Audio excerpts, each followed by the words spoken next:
Hi friends, welcome back to my channel. So నేనైతే బొరుగులు తాలింపు చేస్తున్నా అండి. కొన్ని ఏరియాలో అయితే ఉగ్గాని కూడా అంటారు. సో ఎలా చేయాలనేది ప్రాసెస్ మీకు చూపిస్తారండి. సో ముందుగా మన ఛానల్ చూస్తున్నట్టయితే please like and share, subscribe. Stove on చేసుకొని ఒక కళాయి పెట్టుకోవాలండి. తగినంత ఆయిల్ వేసుకొని ఆయిల్ హీట్ అయినాక కరివేపాకు వేసుకోవాలి. 3 ఆనియన్స్ తీసుకొని చిన్న పీసెస్గా కట్ చేసుకొని ఈ విధంగా వేసుకోవాలి. ఒక స్పూన్ వచ్చేసి తాలింపు గింజలు వేసుకొని ఈ విధంగా ఒకసారి బాగా కలుపుకోవాలండి.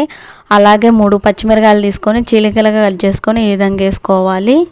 4 టమోటాలు తీసుకొని చిన్న పీసెస్గా కట్ చేసుకొని ఈ విధంగా వేసుకోవాలి. మొత్తం ఒకసారి కలిసేలా కలుపుకోవాలి.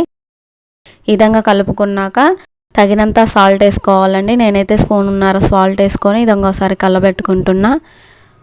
ఈ విధంగా మొత్తం కలబెట్టుకున్నాక ఒక స్పూన్ వచ్చేసి పసుపు వేసుకోవాలండి. మళ్ళీ ఒకసారి బాగా కలబెట్టుకోవాలి. ఇలా కలబెట్టుకుంటూ ఉంటే మనకు అనేది తాలింపు అనేది ఆనియన్స్ టమోటా అనేది తొందరగా మగ్గుతాయి. ఈ విధంగా కలబెట్టుకుంటూ ఉండాలి. 5 మినిట్స్ అనేది ఇలా కలబెట్టుకుంటూ ఉంటే మనకు అనేది అడగంటకుండా ఉంటుంది.